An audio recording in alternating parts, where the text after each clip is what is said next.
always had ideas for how to do it. One of his earliest ideas was for a kissing contest.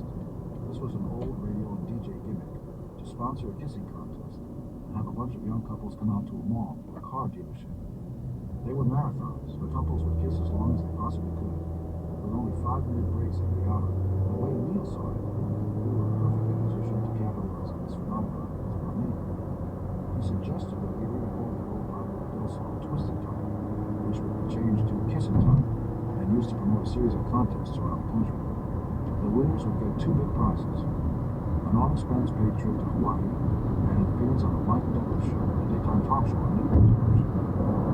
It wasn't a song that we had chosen, but Neil was insistent. He was a real promoter, and he believed it would be a successful gimmick.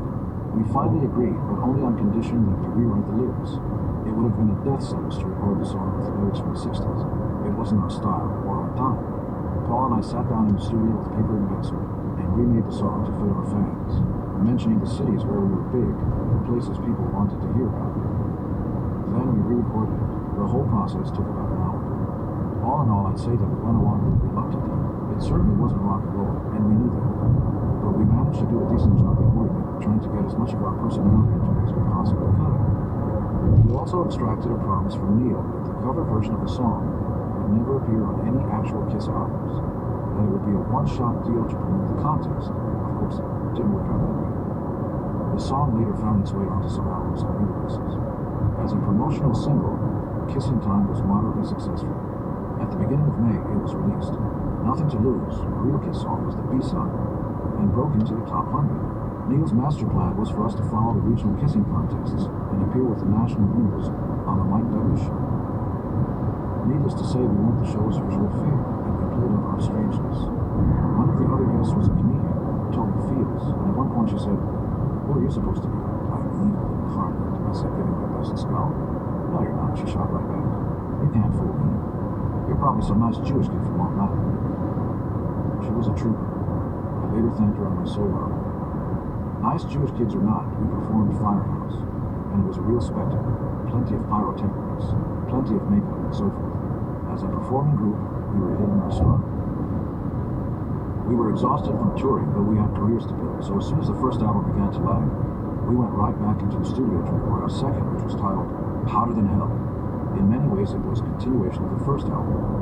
The songs were drawn from the same pool of material, mostly written by Paul and me, with a couple of contributions from Ace. We had written some on the road and used some from the original Kiss album. The producers were the same, Kenny Kerner and Richie Wise, who had done a fine job on the first album and were easy to work with. In fact, there was only one difference between the first album and the second, but it was a big difference, a 3,000-mile difference, because Kerner and Wise had moved out west to California. We had to follow them to cut the second album. The culture shock was tremendous. We felt out of place in a million small ways, because we were a New York band with New York attitudes. The record label rented us cars, but that was just asking for trouble. Ace and Peter drank too much, and drove too fast, and cracked up their cars. I didn't drive at all. The one benefit was the girls. While we were recording, we lived at the Ramada Inn, and it was a real rock and roll hotel, with girls going up and down the halls all day, and the swimming pool stuffed with them. We didn't spend many nights alone. Recording was smooth, more or less. Although Peter and Ace were a handful, Ace had his usual problems showing up on time. Peter was, as Peter has always been, deeply insecure about his role in the process. There's one song on there, Strange Ways, that was written by Ace, and while we were recording, Peter insisted on playing a long drum solo. It was the kind of thing that bands like Led Zeppelin were doing, but mostly in their live shows. And Peter was no John Bonham. It just didn't work. When we heard it, we all thought it was ridiculous, and we insisted that it come off the record. Peter dug in his heels. If the solo went, he said, he would quit the band. This wasn't the first time he had given us an ultimatum, and it wouldn't be the last. We responded to it the way we always responded to his ultimatums. We ignored them, cut the drum solo out, and did what we knew was best for the band. He didn't quit. Norman Seath, who had been a brain surgeon in Africa before he became a photographer, did the cover shoot for Hotter Than Hell. He was entirely competent and professional, but he was a guy who believed that when you do a photo session, you have to create a certain ambiance. He probably explained his philosophy to us on the phone, but before we went down to his studio, we didn't know quite what to expect. When we got there, it was like stepping into another world. He had a number of girls, and they were walking around half naked, with silver paint all over them.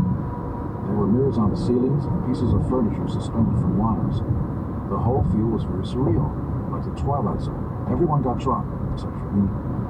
Paul got so drunk that at the end of the shoot, we had to carry him out and lock him in the back seat of our car so he wouldn't wander away. The photo shoot was also interesting because a few days earlier, Ace had decided to see how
Afterwards, she motioned to me with her finger.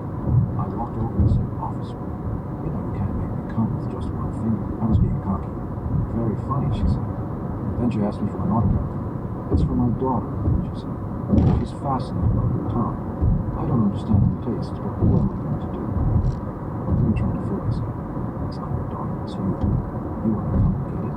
I'm doing one night." Naturally, I didn't expect anything, but later that night there was a knock on the door.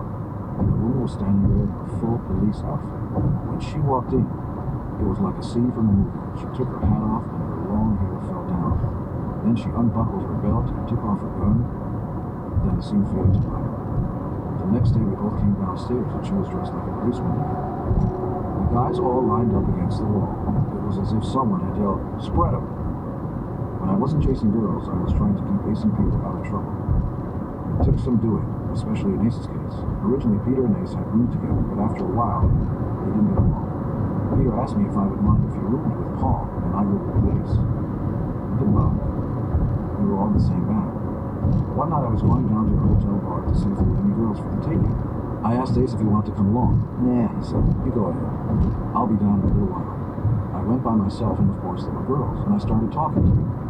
And after a while, though, I started to wonder where Ace was. I called up to the room, and no one answered. Then I got a little worried. I got one of the hotel managers, and we went to the room and knocked on the door, but there was no answer. Finally, we smashed open the door. Ace was in the bathtub, passed out, and slumped down with the water rising. His mouth was just above the water. He would have died in a minute. He smelled like a pickled herring. We pulled him out of the water naked and put him to bed. I stayed up all night to make sure he didn't roll over and fall to the ground, which he did anyway, or throw up and choke on his own vomit. By the next morning, I was exhausted. Ace wasn't. He bounded out of bed, bright-eyed and bushy-tailed. "Hey," he said, "I stayed in last night and went to bed early. What did you do?" He didn't remember a single minute of the ordeal. Despite our best efforts, and we were still growing as a touring band, both in confidence and in ability, Hotter Than Hell wasn't a commercial success. The album barely made it into the top 100, and soon Neil Bogart was calling for yet another album. This time we came back to New York to record it. It was called Dressed to Kill, and Neil had decided that he would produce it with us back in New York at Electric Lady Studios. The objective for the third album was to push Kiss to a higher level. For previous albums, Neil had boosted sales with novelty singles or television appearances. This time he wanted an anthem. He told us he wanted a song like Sly and the Family Stone's "I Want to Take You Higher," something that would get the whole audience involved, screaming, pumping their fists. Paul had an unfinished song he had been working on for months, and I had a piece of a song that he had written earlier. We put the two together, and before we knew it, we had this new song, which eventually became